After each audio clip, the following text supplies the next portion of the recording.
All right, so this is my last lecture, and I haven't really said very much of what I came here to say, and there's no way I'm going to say even a quarter of it if in this lecture. So I've got sort of a plan of what I want to say, the fraction of what I should be saying, but I'm very happy to be sidetracked. If any of you has any special interest or see anything that seems like a good question, then I'm happy to be deviated in that direction and spend the rest of the lecture in that direction. So anyway, I was reminded this morning of a theorem that sort of flies in the face of the one we proved. So what I want to prove is the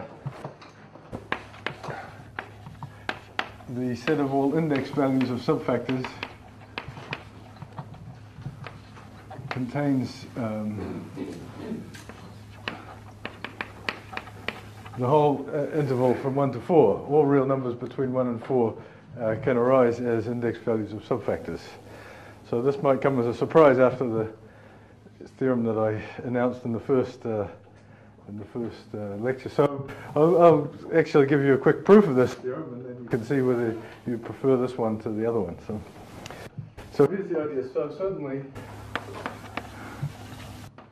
1 belongs to the set of all index values. Okay? So subfactor has index 1, then it's the same as being the whole factor. All right, now the second thing is 4 belongs to the set of index values. We could say that you can get this from groups, but I want to exhibit a simpler construction, which is we take m tensor 1 sitting inside m tensor 2 by 2 matrices. Okay, that's certainly a subfactor of index 4, right? I mean, if the index means anything, this certainly has index 4 because this is matrices x11, x12, x21, x22. And the index is supposed to count the number of copies of M of this one that you see in this one. Well, there's 4 copies. They're all beautifully orthogonal, so it has index 4. So now what I'm going to give you for a particular choice of M, I'm going to give you a continuous family of subfactors which start off being the trivial subfactor and end up being this factor. So therefore the index must vary continuously between 1 and 4, so we have all possible index values. Okay? So I'll give you this nice continuous family. All right, so I'm going to choose M to be itself the tensor product from i.e. 1 to infinity of the 2 by 2 matrices.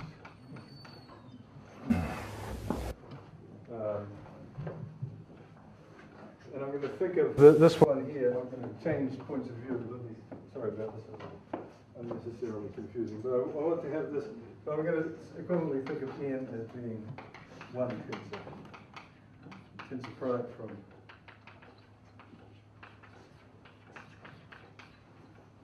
I'm just going to change points of view. It's the same example of just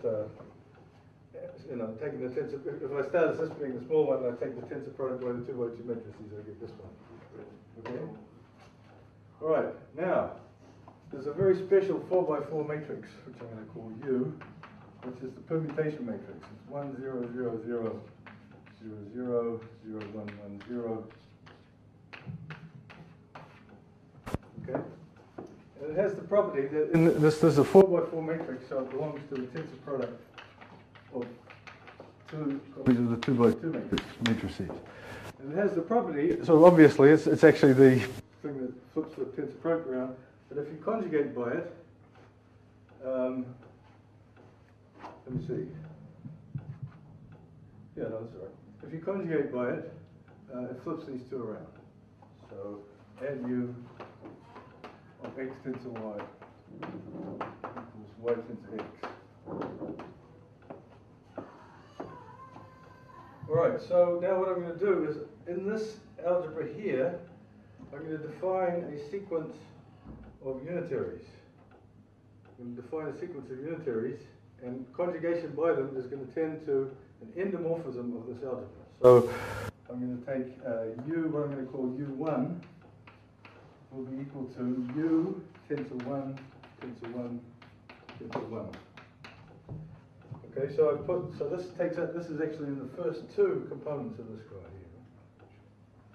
And then, so it's not, and then u2, I'm going to define to be 1 tensor u, tensor 1, tensor 1, tensor 1, and so on. And similarly, u3 will be 1 tensor 1, tensor u. So this is very much in the spirit of R matrices, quantum groups, and so on. It's a very natural thing to do. Then I'm going to look at add of u1, u2, u3 up to un.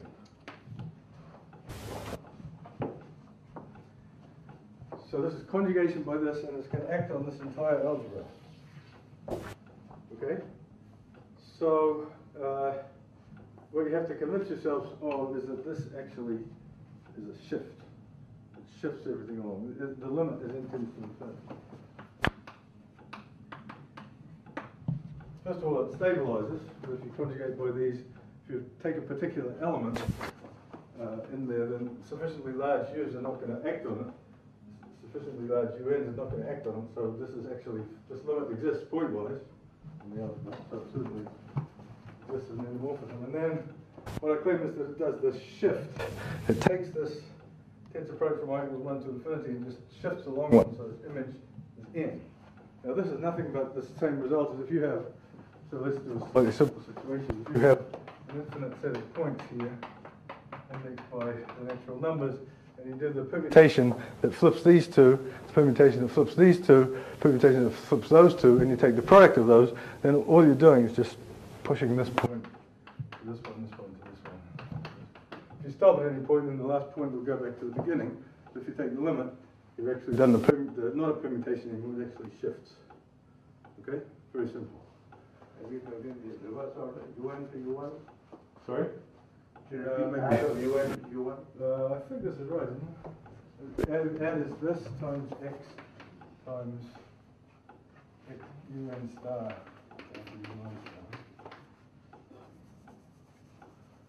Y n of x. There's a better.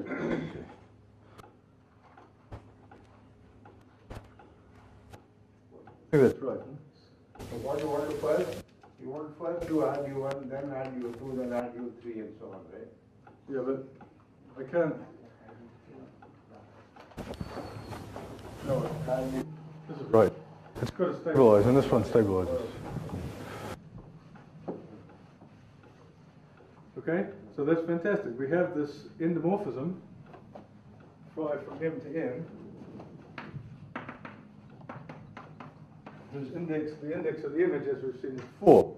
So we have one point whose index is 1, one point whose index is 4, and then we have this endomorphism. Well, what I claim is that the unitary group, what do we call the unitary group? M4 of, U4 of C is connected. So I can take a path which goes from one continuous path in U4 and ends up at this U. Right? And I'll call these, say, WT. Okay. Well, this game that I played with U and doing this product, I can do that for WT. So I can take WT.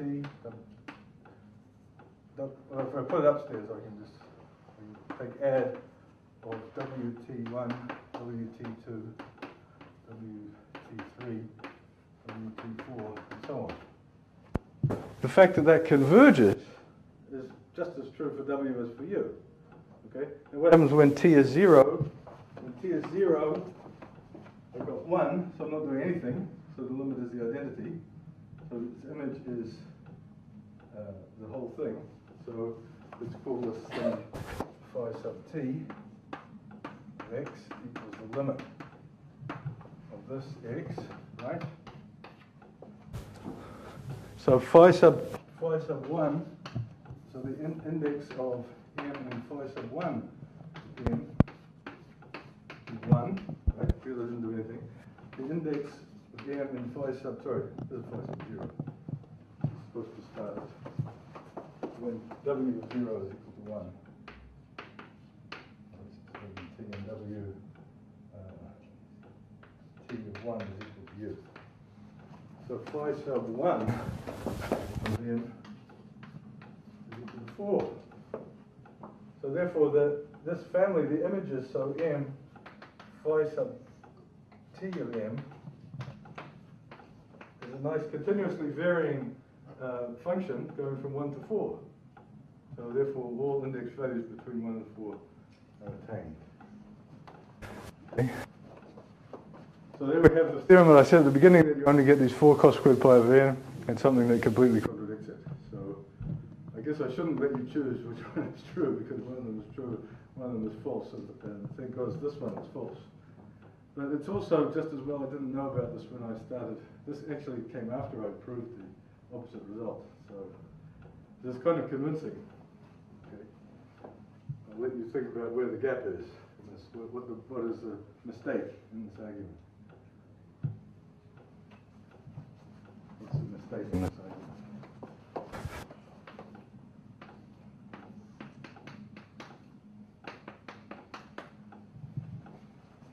I mean, certainly, you know, when I was very first attempts to answer this index question, I thought about, well, maybe you could get a, you know, just like, I thought maybe you could do exactly this, and therefore it would be any number bigger than 1, but fortunately that failed. Well, fortunately I never saw this example.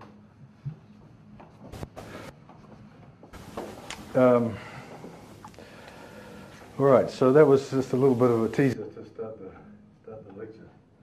So who's got the answer? Sundar. If you want to composite of functions be continuous, they should both be continuous, right? Well, that's correct, yes. And one of them obviously isn't in the appropriate topology. But, you know, it gives you a so the answer is the index is not continuous in the topology for which this family is continuous. But it's a very continuous family. It's sort of surprising. So you wonder about what kind of topology the index is continuous in. That's not entirely clear. Certainly not in the one for which this is continuous. So is it approximately? It's something like that in this topology. Yeah, it only jumps one way. Yeah. Actually, you know, this example introduces a whole family, a whole different direction of research. You could vary this. You could take any unitary you like in the. You could replace 2 by n. You could take any unitary in the tensor product of the n by n matrices with itself, and do this game, and you get endomorphisms. And the question of what is the index of the image of that is an interesting one. As far as I know, this hasn't been studied in a long time. It was first studied by a student of mine, Peter Ackerman, who got some nice results. Maybe there's some people doing endomorphism with Kunz algebra have got more results since then in Rome. No, from here you can only say contains 1 to 4, not equals to. Contains, right. Because 1, 4 are there, so Right. it contains. Right. From here, this argument only gives you that. From here. Yeah. But let me remind you that this argument is false. Okay, this is not correct. Okay, so after that little comic but rather interesting interlude.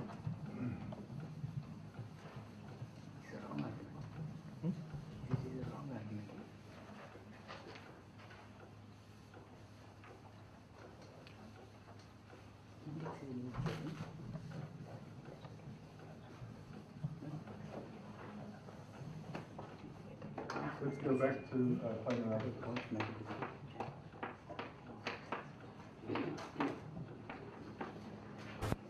So, spent a lot of time, well, enough time yesterday telling you what a planar algebra was. So, the idea was that we had these things called planar tangles.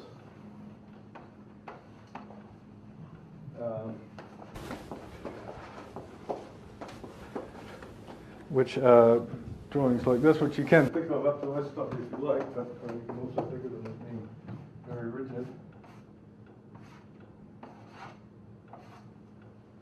And the axioms of planar algebra was a gradient vector space, Pn, and this number n is supposed to correspond to the number of boundary points on these disks.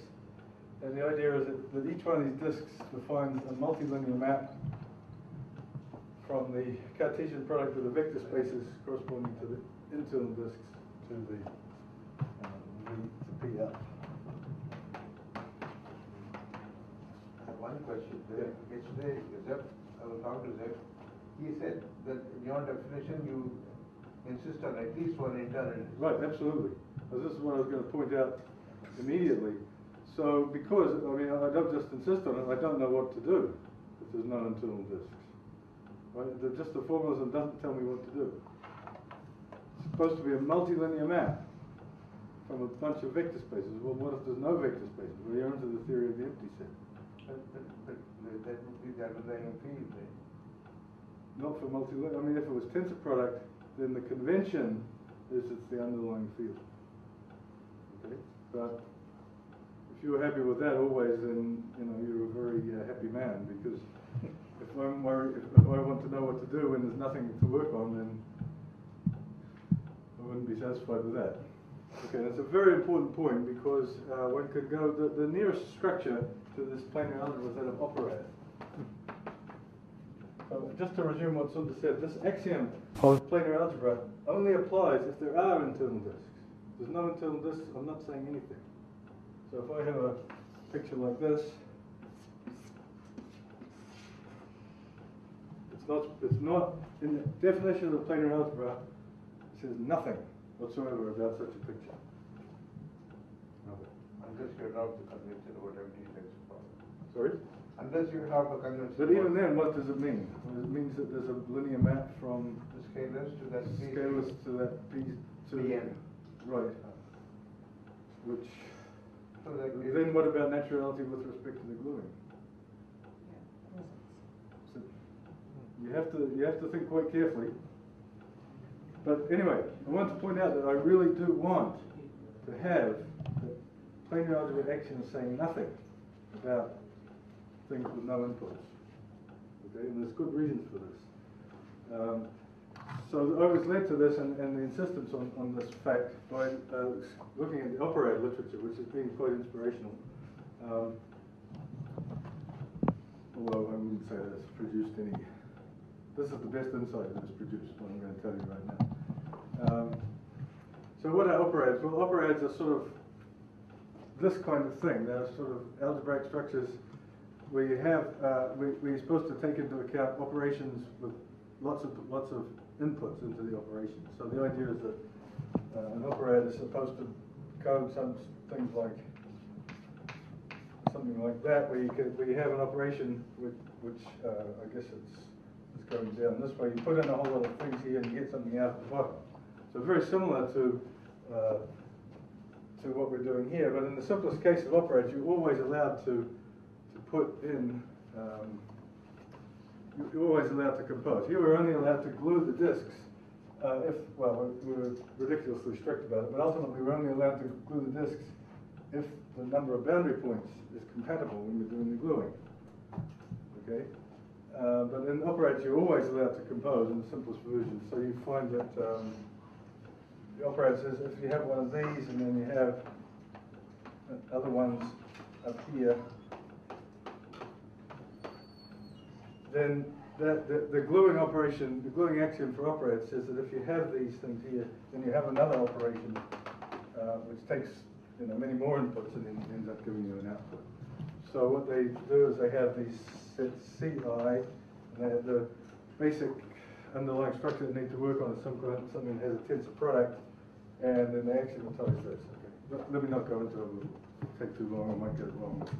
Anyway, this is all spelled out in my notes and my later in the planar algebra course, Vanderbilt, with the details. And,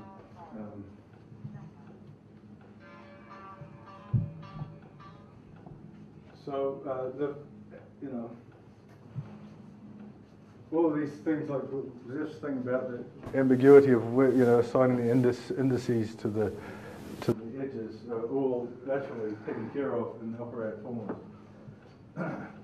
So, in particular, one can define different kinds of algebra, such as associative algebra, Lie algebra, and so on, as being, you have a certain operad, and the algebra is what's called an algebra over the operad, which means exactly the same as this operad acts on some vector space. Okay, now one's graded because we have this number of points. In general, in this case, it won't, first instance, be graded. So, right, so in particular, associative algebras are algebras over the associative operad. So there's a certain one of these structures called the associative operad, and by definition, an associative algebra is an algebra over the operad. The operad language has exactly the same problem. What if there's no inputs? Things to the thing. There's nothing. What do you do? Well, you need an extra piece of structure, and that extra piece of structure ends up being, in the case of associative algebra, an identity. So in order to deal with things with no inputs, you need to have an identity. So unital algebra, unital associative algebra, an operad. You have these axioms saying, giving you the action of the operad, and then you have extra ones saying that there's a map basically from the scalars into the algebra when you translate through the formalism, which has the right properties. Okay, so what's the lesson for us? It says, whatever we do when we want to handle tangles with no input disks, that corresponds to the identity. So in other words, if I say I have a planar algebra and then I tell you what to do with things with no input disks, that's the same as having a unital planar algebra with identity. And so that's the next axiom of planar algebra is a unital planar algebra.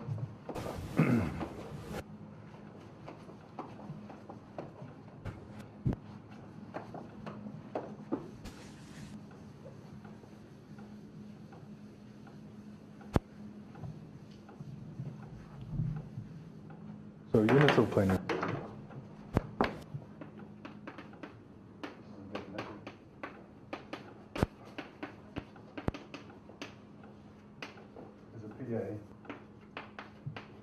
Together with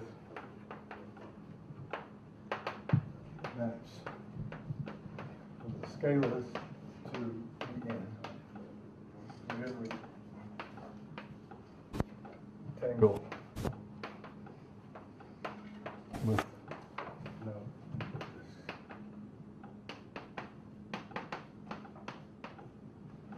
Compatible, blah blah blah, is an obvious way in which this is compatible.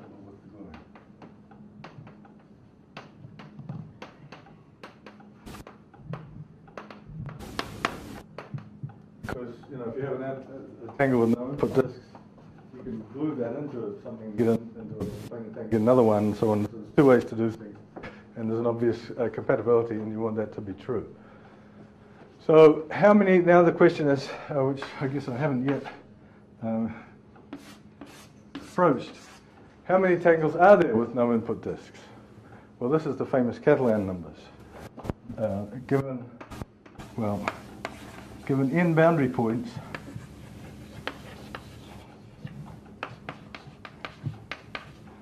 how many tangles with no input disks?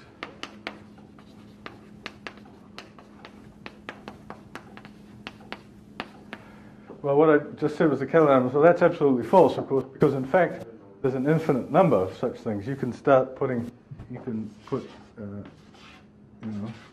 some fairly arbitrary configuration of closed circles in there, and that's a tangle with no input disks. So in fact, but you can cut that down to size a bit by insisting that it be connected. This may, this theory of what's going on, if there are these input disks, has not really been completed because most of the interest is focused on the case where, for one reason or another, you can just get rid of these input disks. So, so we get the result that the number of such tangles connected, if we add the word connected, and by connected I mean simply that there are no closed strings, then we get the answer to this, which is very easy to calculate. It's 0 if n is odd, and it's 1 over n plus 1, 2n choose n. N is even. So these are the famous Catalan numbers.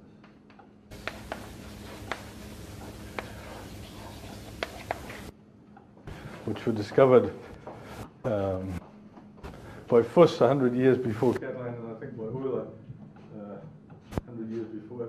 You know, you could say Newton really, at least back to Newton, because you run into them when you do some very simple Taylor series. Just for the binomial. Anyway, these are the famous numbers. They start off at something like 1, 1, 2, 3, 5, whoops, 2, 5, 14, 42. Is it 142 the next one? And then they get bigger. The asymptotic growth rate is something like 1 over n times 4 to the n. So, but anyway, so what we see is, what's kind of neat, in planar algebras, in the comparison with associative algebras, that they have a highly enriched identity. Instead of the identity just being one element, all of a sudden the identity consists of all of these Catalan guys. All of these things are called, for ridiculous reasons, they really shouldn't be, they're called Temperley-Lieb diagrams. This is an example of physicists dominating the language.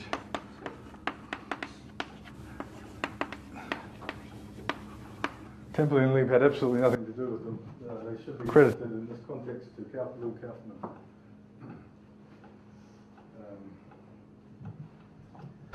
Okay, so that's the thing, you know. The idea of sort of a unital planar algebra has this highly enriched identity, which consists of all of these pictures. They make sense. They give you elements in any unital planar algebra.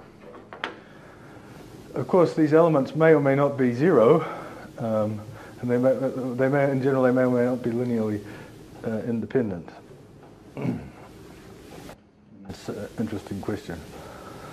Okay, so now I want to get on to, let's see, let me just make sure I'm getting everything here. What's next on the list? Okay, so, right. The next thing I have to talk about is various versions. This what I've said here, with just this also has got to be dollar signs, which are necessary for all kinds of things, particularly if you want to do the gluing.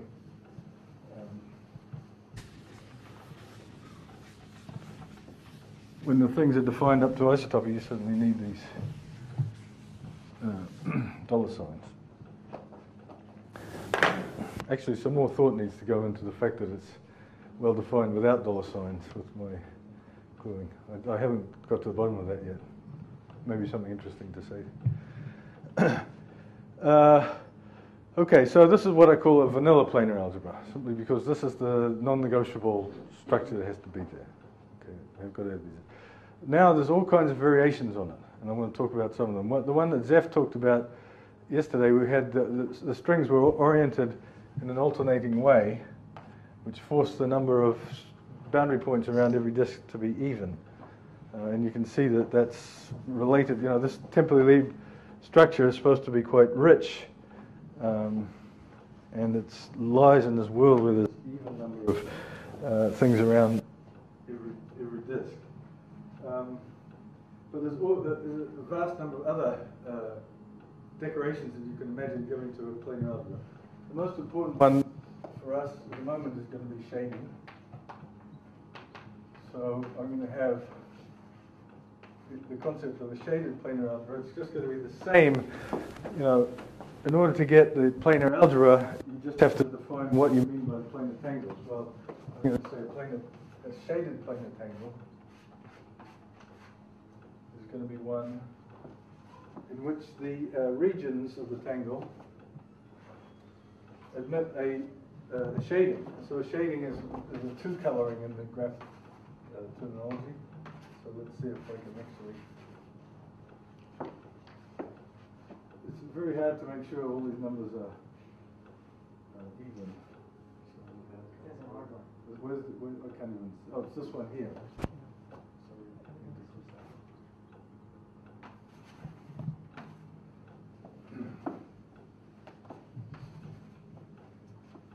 So the difficulty in doing this has led me to the statement that was probability 1, a random integer is odd.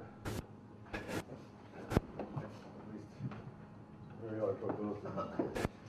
So there's an example of a shaded algebra. Now you'll notice that we also need the dollar signs, right? Even though you don't need them for gluing, you need them to make sense of this. So so you can see that there's two possibilities. The dollar signs, they're sitting on these intervals of the boundary, and you'll see that in the shaded case, they can either go in shaded regions or unshaded regions. So therefore the disks into which we're inputting things are also going to have two kinds. Those where the dollar is in the shaded region, and those where the dollar is in the unshaded region.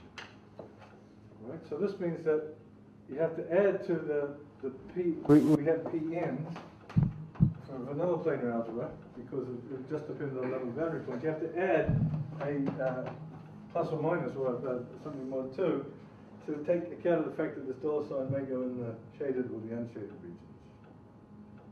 Okay? That's a fairly innocent addition. Basically, it doesn't change very much. These Pn plus and Pn minus are sort of canonically identified with each other, so it's sort of they're how can I say, redundant, very redundant data, but it makes the whole presentation much more symmetric and aesthetically satisfying. You can see the necessity of it right here. You could get away with not having these by saying that the dollar signs have to go in the shaded or the unshaded regions only, but that's anyway. I should add that a lot of these things started out differently, but with great reluctance I was forced to change the definitions. So that's a shaded planar algebra. Shaded planar algebras can be unital or not.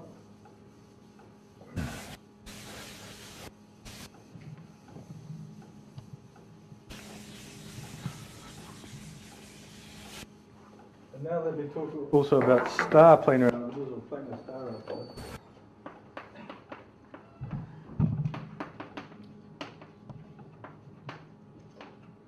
And I've never been quite sure whether they should be called star planar algebras or planar star algebras. But so, in the vanilla case, so there's this philosophy that all I have to do is do the vanilla case and you can guess what happens in the other cases. So in the vanilla case, we require that each PN has a conjugate linear involution.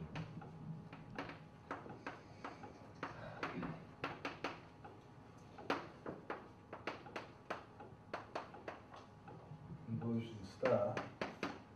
So the PNs become star vector spaces, and the axiom that a planar algebra is a star planar algebra is extremely simple.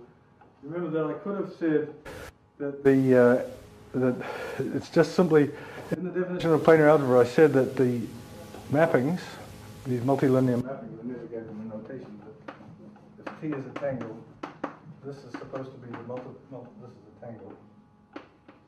And the Z sub T is supposed to be the multilinear map. And I said that it depended on T only up to isotopy. I didn't really spell out the details of that, but you can guess what they are. So I could have replaced isotopy by orientation preserving diffeomorphism, because that's the same thing in these low dimensions. To say that two tangles are isotopic is the same thing as saying that there's a orientation preserving diffeomorphism of the plane which sends one to the other. Okay? Then you can say, well, what about orientation reversing diffeomorphisms? Well, that's exactly what the star structure is. It simply says that Z of T is appropriately invariant with respect to all diffeomorphisms.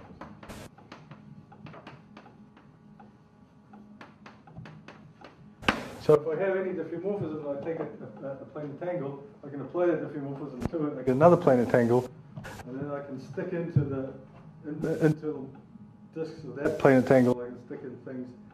And then the thing is, there's only one way to write down something that makes sense with complex conjugation and the bars and so on. And that is the definition of the algebra, of the star planar algebra. Okay? So that works beautifully in this case. If I take this and I apply an orientation reversing diffeomorphism, I get another tangle. The dollars are sent somewhere, and the shaded regions are sent somewhere, and the definition just works in the same way. Okay? So that's what a star planar algebra is. Planar star algebra.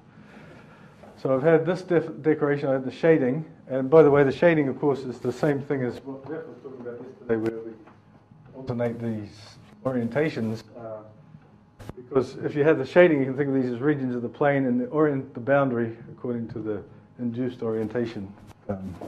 So the shading is always on the left, say, as you go around.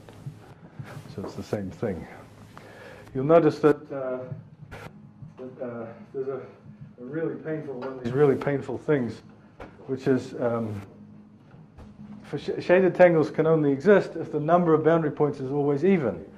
So it's tempting to divide that number of boundary points by 2. Now that's not quite compatible with what we were doing in vanilla tangles. We had, okay. I like this so much dividing by 2 that I would almost be tempted to say that, you know, in the vanilla case you should divide by 2 also. So you'd have half, you know, you'd have P1 half and P1 P3 halves and so on, which fits in nicely with spin and what the physicists do. But you know, that's not likely to fly. So we have to live, unfortunately, with this ambiguity of what n means. So what n means when I'm talking about a shaded tangle is half of the number of boundary points. And if I'm talking about a vanilla tangle, it means exactly the number of boundary points. Okay? That's just the nastiness that one will have to live with.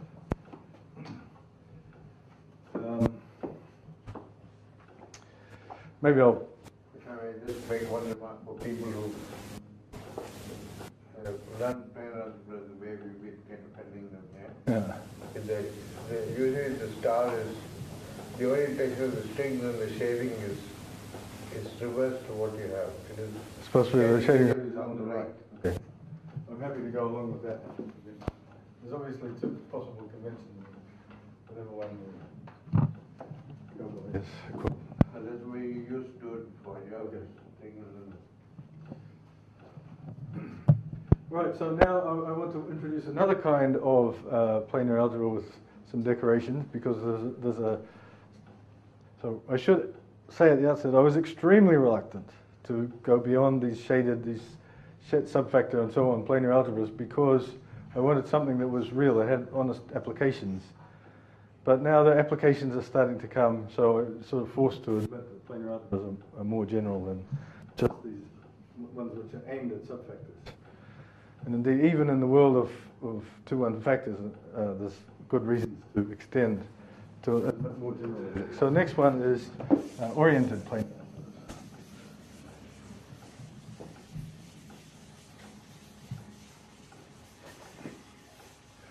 And then you can start, once you've got into the swing of things for adding extra structure, adding decorations, you can go wild. You can say, well, why not put arbitrary labels on the strings, put arbitrary labels in the regions, and so on. Okay, well, I guess I have to admit that those are all lead to structures which have a right to be called planar algebras.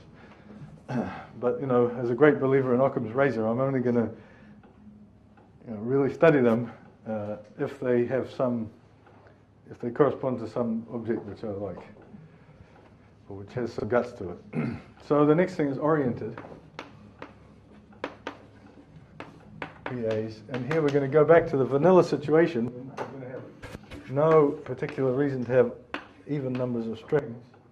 But what we're going to do now is we're going to orient the strings completely arbitrarily.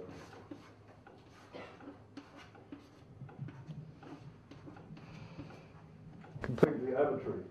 So that's the operator and some dollar signs. Of course, gluing, you're only going to be able to glue if the orientation is lined up. So I can only glue something in here if the outgoing things of the tangle that I'm gluing in go in the right directions. Okay, so that's one thing. The gluing, I have to take care of that boundary structure. And the second thing is when I define a planar algebra over this, so that goes to the operator, planar algebra over that, the notion, one's going to have vector spaces P, N, but N, instead of just being a number now, it has to be the whole sequence of orientations around the boundary. So I'll write that by P sub N, where this is a vector of zeros and ones, or up and down, or whatever it is. It's a vector of Z mod 2, plus 1, minus 1, whatever you want. So N equals an arbitrary sequence of ups, ins, and outs around the boundary. Okay? So for computers, obviously, zeros and ones are better to put here than up arrows and down arrows. And for formulae, often, it's much nicer if you actually have plus or minus 1. Anyway, the idea is obvious. You have to give the data, you have to give these vector spaces for everything. Okay, so planar algebra, oriented planar algebra will be algebra over this operator. Okay? And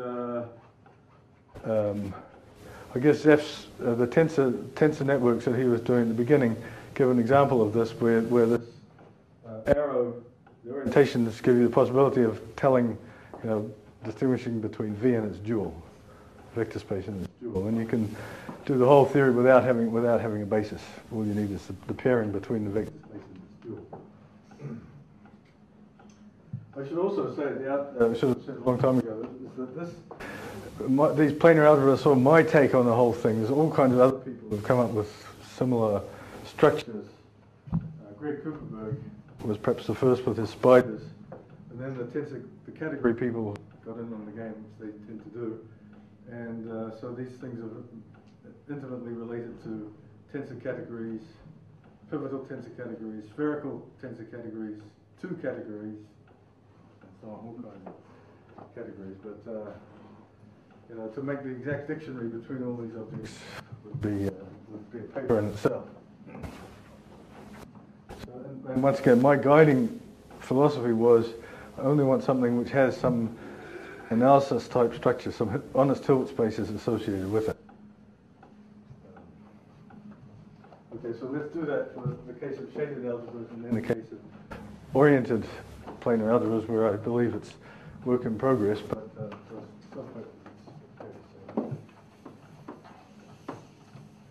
I'm going to define, I guess Zeph did it yesterday, but I'll have to do it again, a subfactor planar algebra is a shaded, first of all, I'll just put in all the conditions. It's a shaded planar algebra. It's a unital shaded planar algebra. It's a star planar algebra.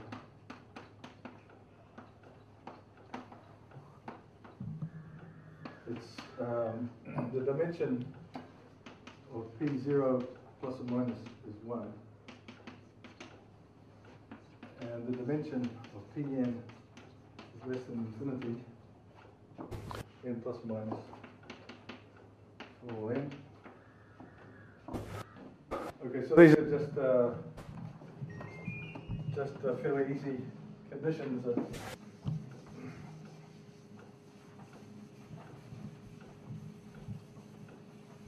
don't require,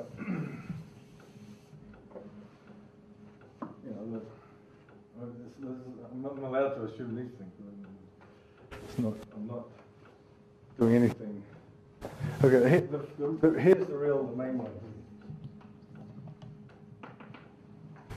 The 6, and this is going to be require a small discussion, which Zeph also did, which is you can define, if you have a planar algebra satisfying these conditions here, then you can define a sesquilinear form.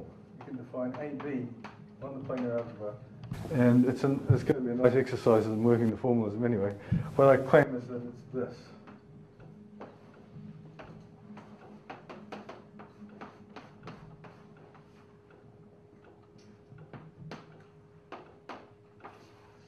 want the outside boundary in there as well. And maybe some shading. So what's going on here? I've got an element A is in a particular, A and B belong to a particular Pn plus or minus, same plus, same minus Pn epsilon. So the dollars going in the same shading. And then, so let's just work the formulas to see what this means. A sesquilinear form has got to be a number, right? So what does this mean? We take A, we take B. It's a star algebra, so we can take B star. Let's stick that in there. This is what I've drawn is a tangle, shaded tangle. It ends up in P0, in this case P0 plus. But I've said that P0 plus is one-dimensional. So that means it's a scalars. So it's a scalar, but only it's an actual number. That, it's a multiple of. It's an element of a one-dimensional complex vector space. It's only a number if I can identify that complex vector space canonically with C. But because it's a unital planar algebra, this guy has to give me a canonical. So this is something with a dollar in it, no input disks. But since it's unital, no input disks makes sense. So this gives me an actual element of P0 plus. Okay, so I call that one, I make that, well actually you can check by the axioms, so there has to be, its square is, this is 1. Okay, it's not a question of normalization, this is forced to, I suppose it is, identify the complex numbers canonically in such a way that this is equal to 1. So therefore this thing becomes a number. And the axiom is that this is a positive definite in the product.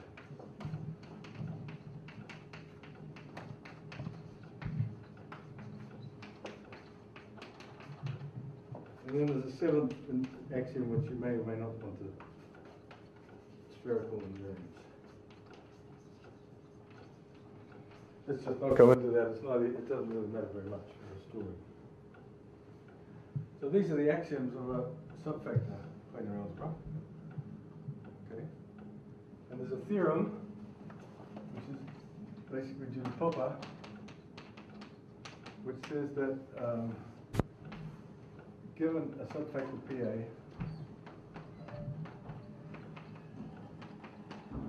there exists a subfactor for which Pn plus is equal to this n prime intersect nk, I guess Pn minus 1.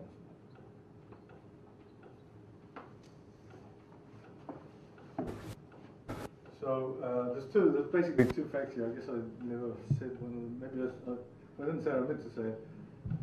These invariants, this standard invariant, these higher relative computers, whatever you want to centralize, they form a planar algebra, subfactor planar algebra.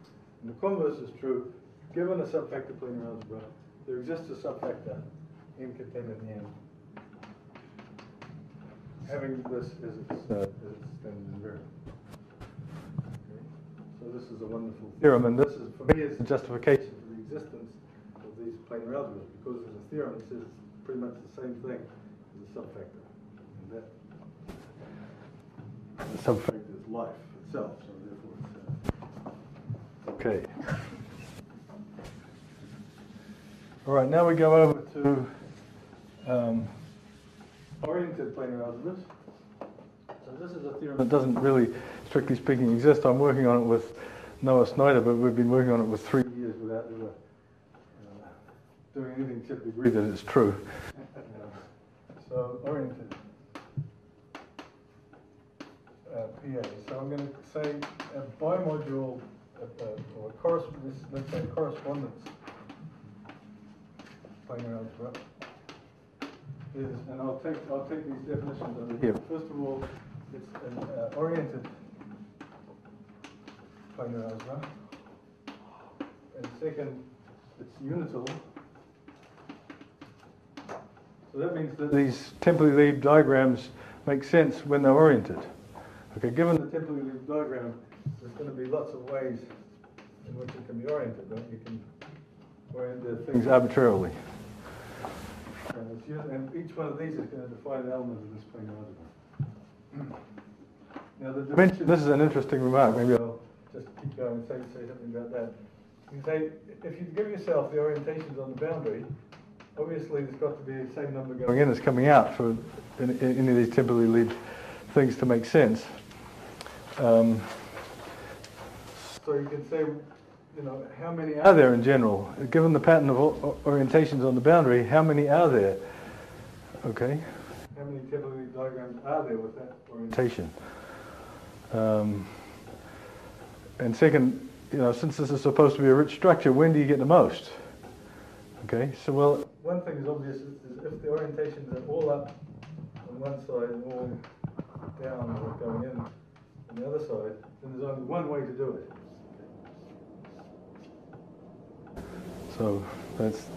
So it can be very small depending on the boundary. On the other hand, if the boundaries alternate in orientation, then any temporally lead diagram can be stuck in, and you get the Catalan number there.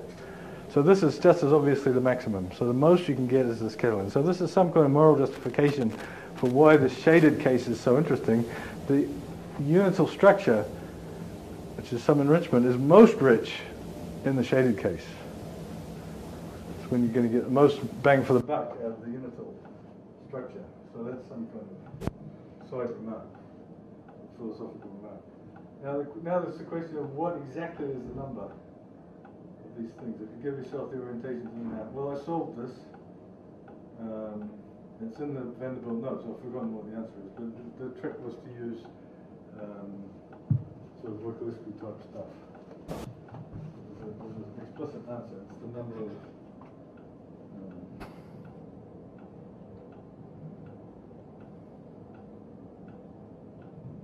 I forget what the answer is. Anyway, it's not. He can probably do it in his head.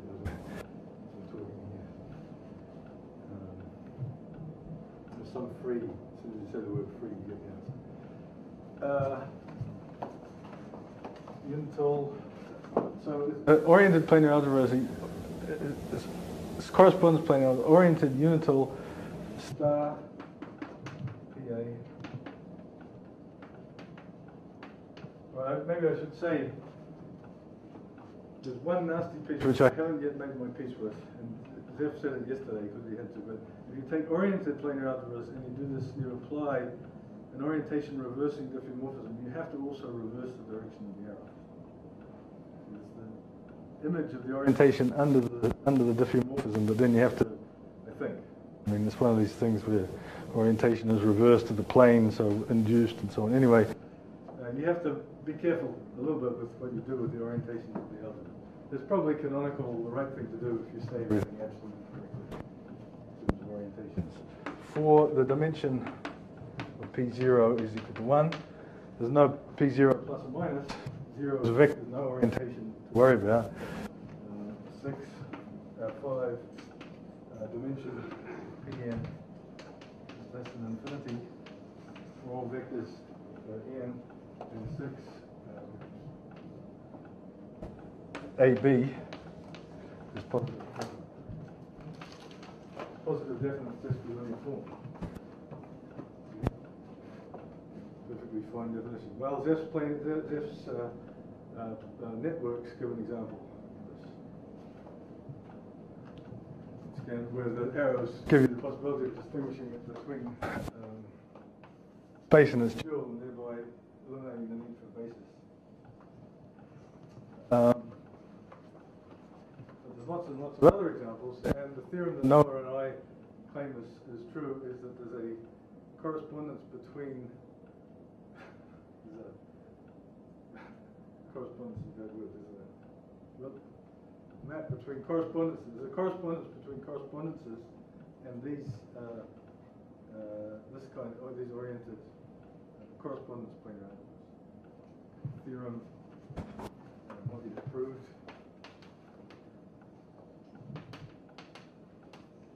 No, it's neither.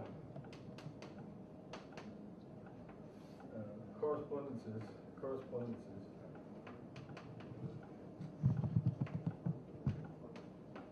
to correspondence.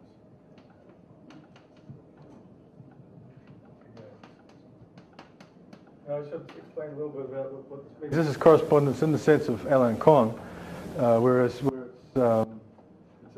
basically a Hilbert space, which is a suitably continuous bimodule between general two phenomena. Here I mean correspondence between M and itself. So it's a sort of situation we have M, H, N. Okay. Now this arrow going between them you can't expect it to be one-to-one or faithful or anything like that, just because it's not true even in the subfactor case. Right? What you have to say, what's M? And it's not going to. The planar algebra is not going to capture everything about M. In general, it's going to be amenability questions, planar depth, and so on and so forth. But there should be such a theorem, and the invariance of a correspondence that you're going to pick up by what this planar algebra is going to do is going to be exactly, you're going to take this correspondence V, which we call V, and it's going to look at V, tensor V bar, tensor V, tensor V, so on. This is the dual correspondence. And the vector spaces Pn are going to simply be I guess it's the home from this to the trivial one, to M itself, L2 of M. Okay. So that's a theorem in the process of. Every time we try to make progress on actually writing down this theorem, I think it's almost trivial to prove. We get stuck into the classification of these correspondences, even in very small index.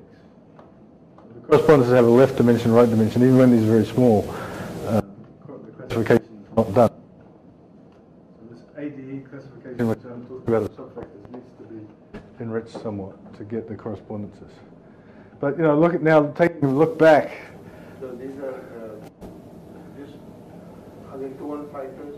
Yeah. Staying in the 2-1 rule. And you want finite dimension both ways, right? Yeah.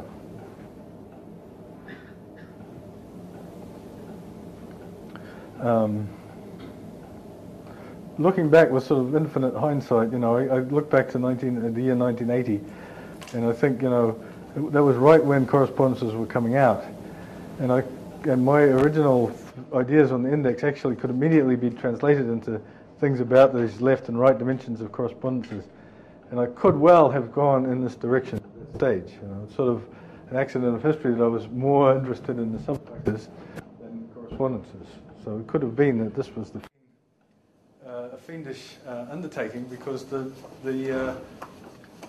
theorem that realized planar algebras was this theorem of Popper's, where he had this lambda lattice and he did this construction that he added some auxiliary continuous non-atomic Neumann algebra, and then he did some amalgamated free product and so on, and did some complicated, mysterious computations, and he got this result out.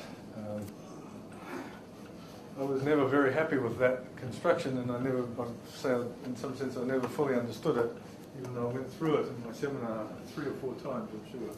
Zeph will probably remember.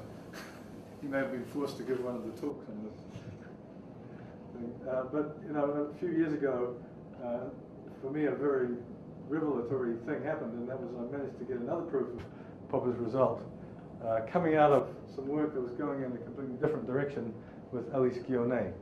And Sunda and Vijay have played a big part in the development of this work. So I'd like to tell you a little bit about this, and it makes the one direction of this correspondence thing rather easy to prove, at least as soon as one can sit down and write out the details. In fact, it's easier than the subfactor one in a way that you'll see. So we want to show that to every correspondence PA there is a correspondence. So I've got to come up with a Neumann algebra. And instead of going through this painful hyperfinite construction, which would work only in finite depth and so on and so forth, I'm going to use this graded algebra approach, and it will just work very simply. Almost seems like cheating. You get these 2-1 factors. So here, let's do it.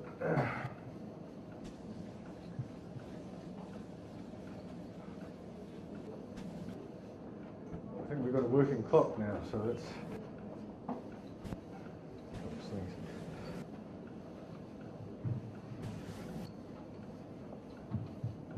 And I'm going to make a couple of philosophical remarks that I hope one day will inspire someone to solve all the mathematical problems.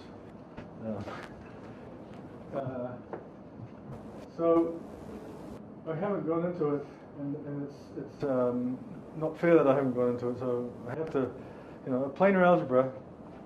When you see it for the first time, I've said that every time you have one of these planar tangles, there's an operation.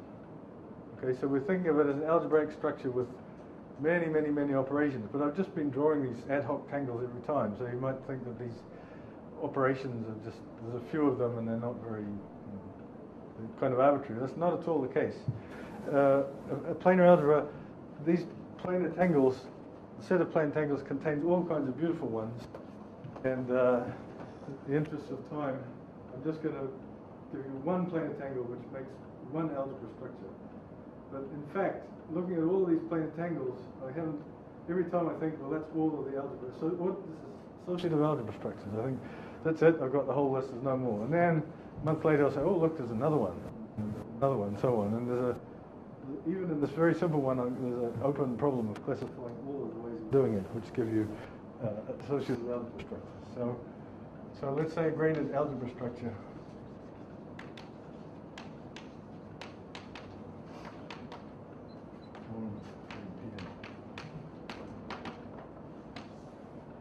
So let me do it in the vanilla setting, and then we'll talk about how you have to change it in oriented settings. So Pn, we're going to think of this as a graded vector space.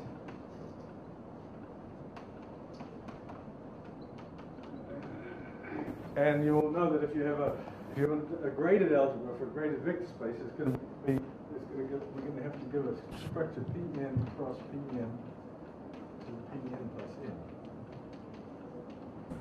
So this is an n graded, n union 0 graded vector space. So we've got to give this kind of operation in a way that's multilinear and associative. The definition of graded planar algebra is also going to be unital. So let's suppose we have a unital vanilla planar algebra.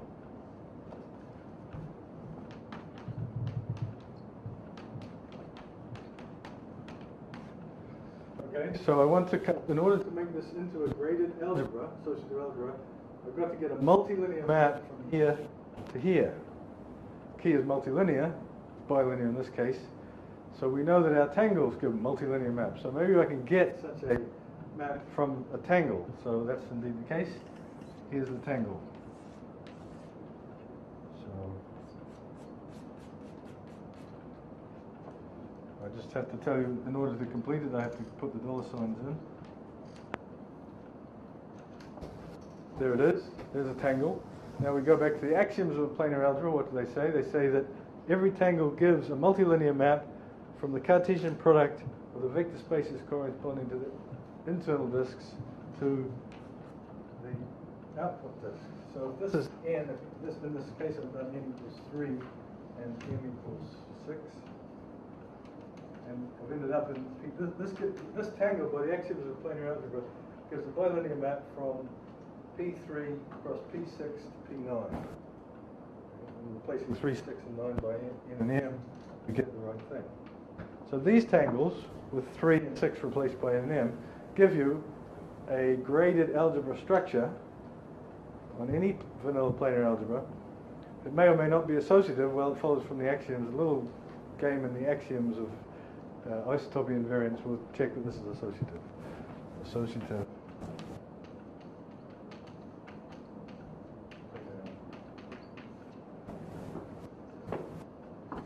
Okay. That's right, an associative gradient. In fact, if you take the star, then it becomes a star algebra in the obvious way. Okay, any questions about that? This is our, each PN is unital, right? No. Your PNs are not unital, right? The planar algebra is unital as planar algebra. Planar algebra. Okay, so so there's no compatibility between the unit and the multiplication. So the unital structure is very simple. I don't really need the full unital structure on the planar algebra, but this element here, right, according to our axioms of unitality, that represents an element of the planar algebra. Well, it's obvious that that's an identity for the graded algebra structure. So it's unital associative.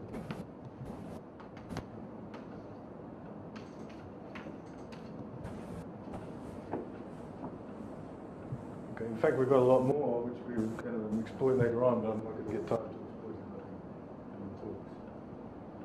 Okay, so now I should say that I thought about this structure on planar algebra from the very earliest days of planar algebras, and I even have a little notebook somewhere with some interesting notes on it, which I'm trying to find because I believe there's a third construction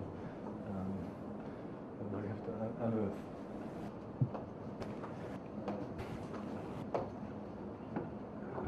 But the trouble is that I never put, for a long time, I never put the right trace on this algebra. I never gave it the right structure. And what happened was eventually,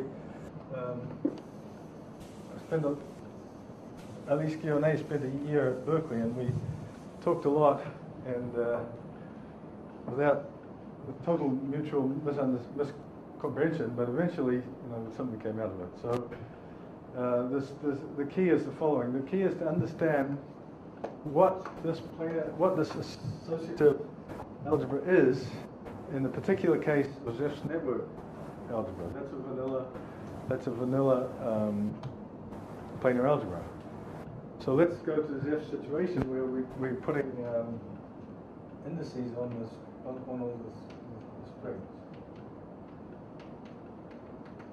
Okay, and let's suppose that the index set contains two elements, so instead of I and 1, so we take x and y. So if you like x and y as a basis for the underlying vector space, okay, then what is an element of the planar, basis element of the planar algebra is simply an x, assignment of x or y to each of these strings, x, y, z, sorry, there's only x and y, x, y, x, y, y, x, y. And what's the multiplication? Well, it's nothing but, the product of these two is the element x, y, x, x, x, x, y, y, y, and so on. So in other words, we can think of this as a very familiar actual multiplication. In this case, we're taking a word on x and y, and another word on x and y, and simply writing one after the other. So this means that in this case, the special case of Zeff's planar algebra, the networks, tensor networks, this planar algebra is nothing but the algebra of non-commutative polynomials in a certain number of variables, where the number of variables is the number of indices in the spin network. So there's a very important example, e.g. in the case of spin network, of tensor networks,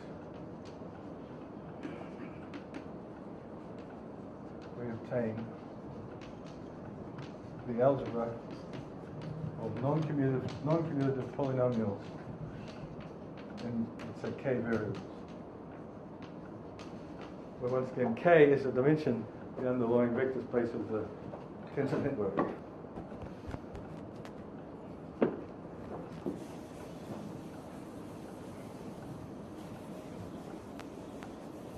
What about the star structure? Well, these stars are self-adjoint. K self-adjoint variables.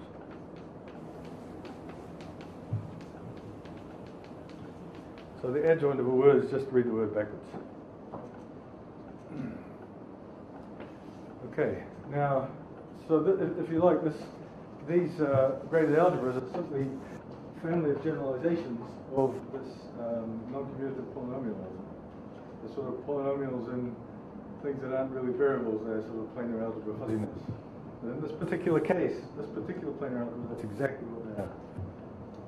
Okay, now, what happened was that Alice and I, there's been this work of Mingo and Spiker and other people and so on. In fact, eventually it was clear it got traced right back to physicist Tufte, where they were drawing pictures in these random matrix theory The pictures were like the planar algebra pictures, not just like them, identical in every respect. I had trouble convincing them that this the right way because there's a dual picture and so on. Eventually they ended up drawing their pictures so they're exactly the same as the ones in planar algebra. So there was some mystery as to what the connection was, and that's what we were really trying to solve. So we were really after was to get this connection. So is there some connection, some kind of random matrix models for planar algebras? And that's ultimately what we got with Dima, Sliaktenko, and the bonus was that we got these random matrix models where the number of random matrices was actually non-integer. So something of a certain amount of interest to the physicists. But of course, not just, pie in the sky, but serious. These are genuine Hilbert space and real limits of honest random matrices. Okay, so the lesson for this was because of random matrices and because of Voiculescu's work on interpreting the large n limit of Gaussian of the GUE random matrices, what Voiculescu came up with was a trace on this algebra. And this was the ingredient that had been missing for many years. Can you make a remark? Sorry? Can you make a remark?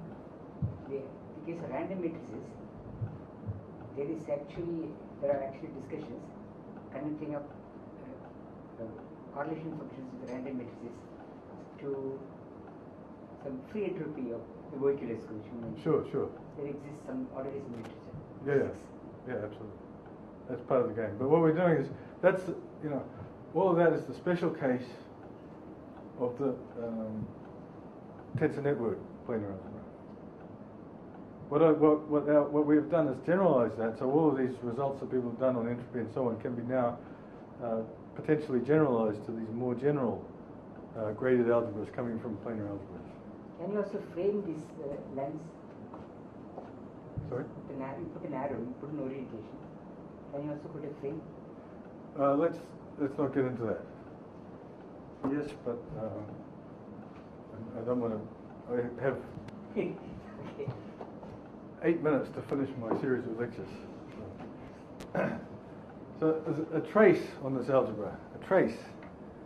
And the trace was something that one would never have thought of, I don't think, without going through this random matrix thing. And that was the following. It's a very simple trace. It uses the unital structure now in a big way and introduces another ingredient into this sort of operatic thing which I don't really know, which I'm searching for an understanding of.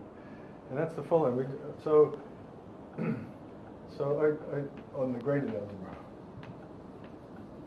And here it is, the trace of x. So x is in the graded algebra, so it suffices to define it on any graded piece, so we can suppose that x is in Pn, and I'm simply going to define this to be x. I'm going to take x, I'm going to put it in a box with a certain number of boundary points, and I'm going to take the sum of all Temperley-Lieb diagrams of the ways of putting that. So this is an example of an element that I'm taking the sum over. So I'm tying these points on the boundary up in all possible planar fashions, Temperley-Lieb diagrams. So this is nothing but the trace that Voiculescu defined in the case of the tensor networks, but the observation that definition makes sense in an arbitrary unital planar algebra, vernal planar algebra, star algebra. Okay? So the trace is not a single diagram here, it's a sum of all possible things here. Any questions about that? The arbitrary oriented, this is not the oriented This case. is not the oriented case. Okay? Let me answer that question immediately. Do the oriented case. So we go back here, and instead of starting with a vanilla planar algebra, we start off with an oriented planar algebra. Then we go through the same game. We put orientations on all the strings, and we get another graded algebra, except that now the algebra is graded by, not by the natural numbers, but graded by these vectors with things going to them. Right. And then the grading structure is just concatenate the vectors. So Now, so this gives a trace on the thing, and it will give a trace also in the oriented case. So what Voiculescu proved in the case of the tensor networks, this thing about random, and it follows from, because it's random matrices, is that this trace is a trace, so trace of xy equals trace of yx, and also that it's positive definite.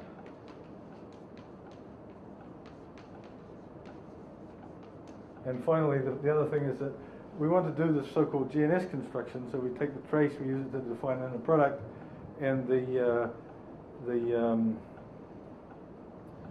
then we take left multiplication operators. They have to be bounded. There's this technical boundedness condition coming from the operators. Anyway, he also proved that is satisfied. And now what we were able to do was prove all of these three things for general planar algebra with suitable positivity. Okay, and that will be true, just as true, if there's orientations or not. Okay, but there's a technical nightmare which goes in right at the start, which is that this inner product, so the new inner product we get, is not the same one that I talked about before. So what's the inner product between x and y in this Voiculescu inner product? So we take x, we take y, take the star of y, and in the old situation, these two would be orthogonal unless the number of points on the boundary was the same, and then we just connect them up with the dollar signs. But in the Voiculescu inner product, we take all possible temporally lead pairings here. We get a number in that way. So it's not at all obvious that this is positive definite, nor is it obvious how on earth you're going to work with it, because you know this is an element with 4 strings, this is an element with 6 strings, and they're not orthogonal. There's going to be lots of ways of doing that. So we got around that initially by using this, what was in the Voiculescu case would have been Fock space. We had a generalization of this Fock space to an arbitrary planar algebra, and we did this. We managed to do some kind of orthogonalization, but independently, Sundar and Vijay and us, namely Kevin Walker, especially myself and Dima, saw that there was a way, a very natural way, to the sort of non-commutative Chebyshev polynomials to actually orthogonalize this whole picture. So, in other words, you could do a linear transformation which took this graded vector space with this inner product and naturally map it into the graded vector space with another inner product. And in fact, not the right, but you know, the inner product that we're used to of the planar algebra, in which the PNs are all orthogonal, and you just link them up in a certain way. And it was that orthogonalization that was the key to simplifying this dramatically. And that orthogonalization, of course, works in the oriented case in exactly the same way, except that the things will, you know, if the orientation is done, if you had, say, all these 4 going out and all these, things are a bit more orthogonal even in the Voiculescu inner product than the oriented case. The key to the proof of getting a 2-1 factor and so on, the key was to study this element here, which we call cup. And the key lemma was that this cup generates a maximal AB in a subalgebra. So no one else will be generated by this. It's maximal zero. Now Vijay and Sundar didn't do it this way. They had a more direct somehow way of calculating. They did some more detailed computations. But to show that this is a massa is some very simple argument because by using Hilbert-Schmidt operators.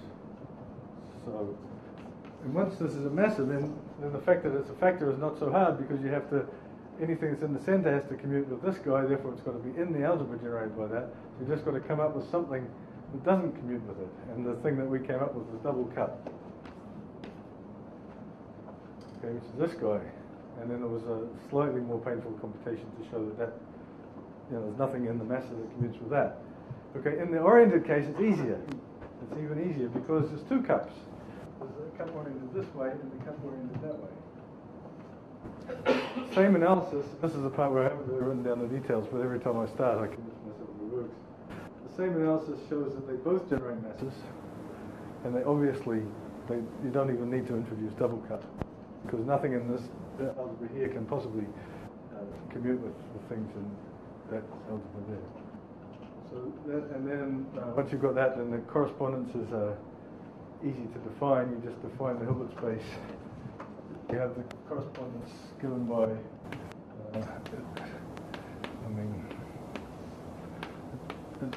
it's a matter of drawing pictures. You think of the correspondence as being the direct sum of all possible orientations up here of these vector spaces with some inner product. And the bimodule structure is just the left and right bimodule structure for that algebra. And that's the correspondence in this dual is obtained by reversing that arrow. So that's just those last sentences were directed to Sundar and Vijay.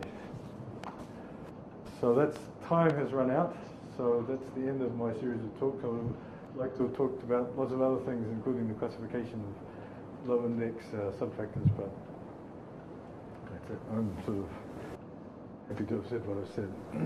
Thank you all for listening.